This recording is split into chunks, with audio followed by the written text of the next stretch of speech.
Today, I'm going to talk about a book called 48 Laws of Power by Robert Greene.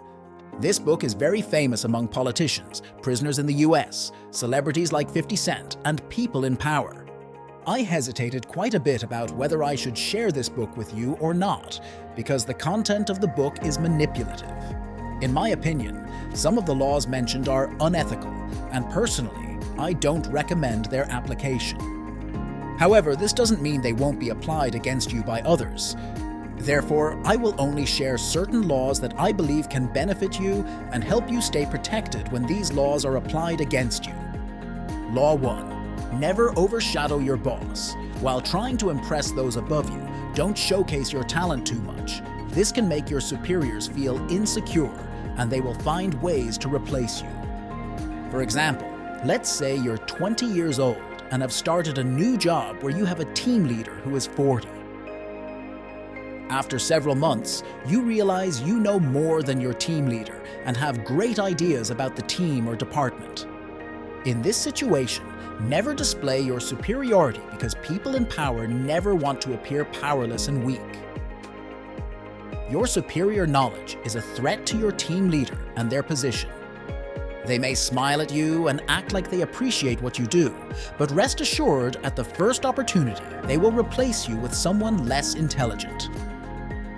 Always be aware of your limits, and if you want to implement your ideas, do it in a way that makes your superiors look good and intelligent, even if you know they may not be. This way, you'll gain their support and won't be seen as a threat.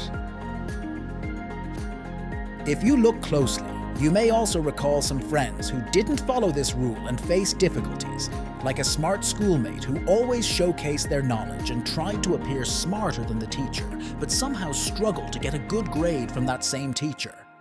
Law 2. Never trust your friends too much and learn to use your enemies.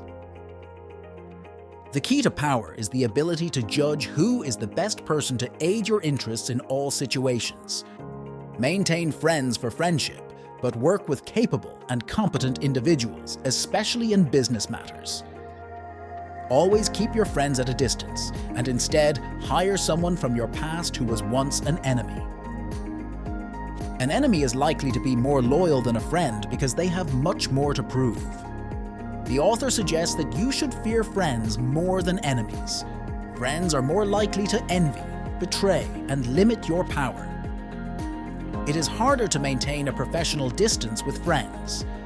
Friends are not always honest. They may not express their feelings openly, and it can be challenging to read their intentions. In general, people love to believe that they have achieved something on their own, which is why your friend might easily overlook the favors you've done for them and start thinking they've achieved everything by themselves. Law 4. Always say less than necessary. The more you say, the less impressive and in control you appear, and there is a greater chance of saying something foolish. Powerful individuals tend to speak little, making them impressive and intimidating because you can't guess what they are thinking, especially in negotiations and interviews. Always pay attention to yourself so that you don't say more than necessary, as it can work against you. If you're facing a strong negotiator, you'll notice that they don't talk much. They will state their point and then remain silent, prompting you to start talking. Silence can be uncomfortable. For instance, when conversing with someone, there comes a moment when both stop talking, and you experience an awkward silence. It feels uncomfortable, right? When this happens, you might feel the urge to say something to make the awkward moment disappear. Sometimes, you end up saying unrelated things just to break the silence and keep the conversation going. As a result, you might say things you shouldn't or reveal too much information, losing your power in the negotiation. Law 9. Win through actions, never through arguments. It is much more powerful to make others agree with you through your actions without saying a word. Always demonstrate instead of trying to convince someone with your words. The famous sculptor and architect Michelangelo was working on a sculpture. When he was about to finish, an arrogant mayor of the city, Soderini, entered and said, "You've done a good job, but the nose is too big." Michelangelo knew the nose was perfect. It's just the perspective from where he stood. Instead of arguing, he started tapping the nose slowly. He wasn't changing the nose, he was just causing some remaining dust to fall. While doing this, Michelangelo said, "Okay, go and look from there and tell me if it's fine now." Soderini looked and said, "Yes, now it looks great." Every argument won through words lasts a short time and creates resentment on the other side. So win with your actions, never with arguments. Law 10. Contagion. Avoid the unhappy and the unfortunate. You can die from someone else's misery. Emotional states are as infectious as diseases. You might feel like you're helping the person drowning, but you're only hastening your own disaster. Unfortunate individuals sometimes draw misfortune upon themselves, and they will draw it onto you as well. You might think you're assisting that friend who constantly ends up in jail or breaks simple rules, but you're getting infected. Associate with the happy and fortunate instead. Law 13. When asking for help, appeal to people's self-interest, not their mercy or gratitude. If you need assistance, don't bother reminding them of past favors you've done. They'll find a way to ignore you. Instead, find something in your request that will benefit them and emphasize it with bold, underlined words. They will respond enthusiastically when they see they can gain something for themselves. When I started creating these videos, I approached people and asked for their feedback. One day, I called a friend and asked if he could meet with me for 10 minutes to give his opinion. As soon as I called, he began making excuses and saying he was tired. Once I heard this, I knew I had to change my approach. So I cut him off and said, "Okay, no problem. We can discuss it later. By the way, I heard you're planning to buy an investment property. Do you want to stay for a coffee? I can give you some advice because I recently bought properties for myself." After a few hours, we met for coffee. I shared everything I knew, and in the end, I asked for his opinion. Of course, he said yes and gave me his opinion. You could call this manipulation, but I call it asking things in the right way. Humans are selfish by nature. You either accept it or not. That's the fact. No matter what we do, our mind always formulates this question: what's in it for me? If there's nothing to gain, then we don't take any action. Pay special attention to this principle, especially when it comes to seeking help from someone who has more experience or knowledge than you. These individuals don't want to waste their time, so first, research their businesses and see in which areas you can assist them or what kind of problem you can solve.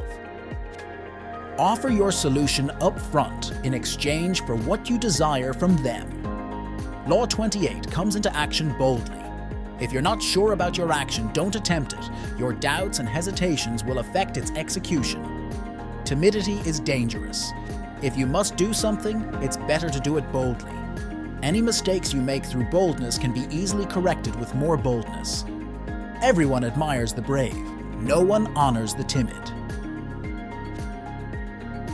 A few years ago, one of my friends was invited to an interview for a position he didn't know much about. Surprisingly, he passed the interview and got the job. When I asked him how he did it, he said there were several questions he couldn't answer, but he always displayed a winning mindset. He told the interviewer that he would learn everything necessary and be the best performer in the department. Several months later, while having coffee with the manager told him, "The only reason I hired you was for your courage and bravery. Otherwise, you had very few qualifications for the position. Most people in your place wouldn't even dare to come for the interview." Law 36. Despise things you cannot have. Ignoring them is the best revenge. By acknowledging a problem, you give it existence. The more attention you pay to your enemy, the stronger you make them. A small error often worsens and becomes more visible when you try to fix it. Sometimes it's better to leave things be. If there's something you want but can't have, just ignore it. The less interest you show, the bigger you appear. Recognizing your enemies, even just to fight with them, opens you to their influence. By ignoring them, you cancel them out. This disturbs and enrages them, but since they have no dealings with you, there's nothing they can do. Law 40. Despise the free lunch. What is offered for free is dangerous. It usually implies a trick or a hidden obligation. It's also advisable to pay the full price. By paying your way, you keep yourself away from gratitude, guilt, and deception. Free is one of the most expensive words you can hear. When you hear something is free, be very cautious. Free is almost never truly free. There's always a hidden cost. For instance, when you wait in line for an hour to get a $1 product, do you really think you got it for free? You just paid with an hour of your time. Do you truly believe your hour is worth just $1? Or do you think free shipping is really free? It's never free. It's simply hidden in the price you pay. Law 41. Avoid stepping into the shoes of a great man. What happens first always seems better and more original than what comes after. If you achieve success with or have a famous father, you'll have to achieve double their accomplishments to overshadow them. Establish your own identity by changing the course. For example, let's say you start a new job and find out that the person who held the position before you was one of the company's top performers. You realize how challenging it will be for you to succeed in that role. The previous person has already set high standards and expectations, and people will expect the same from you. If you want to succeed in that position, you'll have to produce double the results of the previous employee to be noticed, or you'll have to carve your own path so you're not compared to them. As a newcomer, the first option might be difficult, so the best way is to create your own path and stand out.